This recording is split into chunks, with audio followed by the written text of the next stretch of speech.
Валентина Ивановна, уважаемые коллеги. Մեծարգո Վալենտինա Իվանովնա, հարգելի գործընկերներ, նիստի մասնակիցներ։ Ողջունում եմ ԱՊՀ միջխորհրդարանական վեհաժողովի հանդիսավոր նիստի մասնակիցներին եւ հյուրերին մեծ հաղթանակի տոնին ընթരാճ։ Այսօր մենք հավաքվել ենք եւս մեկ անգամ հիշելու հայրենական մեծ պատերազմի տարիներին ազատությունը պաշտպանողների սխրանքը, կամքն ու անսահման արիությունը, ինչպես նաեւ մեր անկեղծ հարգանքը հայտնելու դեռևս ողջ սիրելի վետերաններին։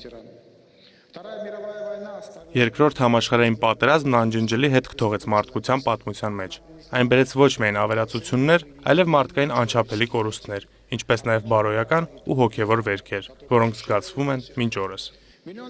Միլիոնավոր մարդիկ զոհվեցին մարտի դաշտում, համակենտրոնացման ճամբարներում, մահացան սովից ու հիվանդություններից։ Հայ ժողովուրդը մեծ դեր է խաղացել ֆաշիզմի դեմ հաղթանակի հասնելու գործում։ Ավելի քան կես միլիոն հայ խորհրդային բանակի շարքերում կռվել է բոլոր ճակատներում, Կովկասից մինչև Եվրոպա, ցուցաբերելով անհավանական քաջություն եւ անձնուրացություն։ Հայ զինվորներն աչքի են ընկել Բրեստի ամրոցի ու Սևաստոպոլի պաշտպանության ժամանակ, Մոսկվայի ու Լենինգրադի մատույցներում, հերոսաբար կռվել են Ստալինգրադում, պաշտպանել Հյուսիսային Կովկասը, ազատագրել հարավարևելյան եւ կենտրոնական Եվրոպայի երկրները, ազգային հայկական դիվիզիաների կազմում մտել Բերլին։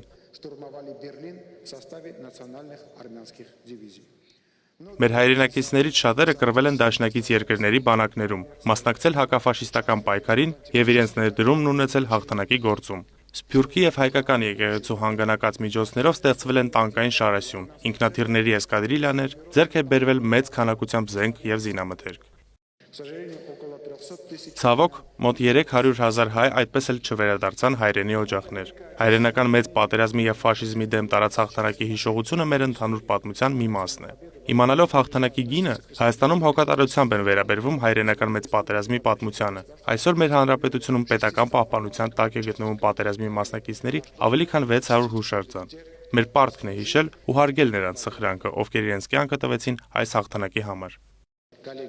Գործընկերներ, մեր նիստը ոչ միայն հաղթանակի 80-ամյակը գնահատելու, այլև պատերազմը որպես մարդկության համար աղետալի հետևանքներ ունեցող երևույթ վերհիշելու առիթ է։ Մենք տեսնում ենք, որ վերջին տարիներին տեղի են ունեցել իրադարձություններ, որոնք փոխել են միջազգային հարաբերությունների ձևավորված մեխանիզմներն ու կարծրատիպերը։ Վերջին տասնամյակների հակամարտություններն ունեցել են հետևանքներ, որոնք դուրս են անմիջականորեն ներգրավված երկրներից եւ տարածաշրջաններից։ Դրանց ազդեցությունը սկսած հումանիտար ճգնաժամերից մինչև քաղաքական անկայունություն ներգործում է գրեթե ամբողջ մարդկության վրա։ Հայաստանը միշտ դեմ է ցանկացած տեսակի էսկալացիաների եւ վերահաստատում է իր դիրքորոշումը ռազմական գործողությունների դադարեցման, խաղաղ բնակչության վրա հարձակումները կանխելու եւ խնդիրները քաղաքական դիվանագիտական միջոցներով լուծելու հարցում։ Գործընկերներ, օգտվելով առիթից եւս մեկ անգամ ցանկանում եմ շնորհավորել հայրենական մեծ պատերազմի եւ երկրորդ համաշխարհային պատերազմի բոլոր վետերաններին գալիք տոնի առթիվ։ Թող հավերժ լինի կռվածների հիշատակը եւ պահպանվի մեզ թողած խաղաղությունը։ Շնորհակալություն ուշադրության համար։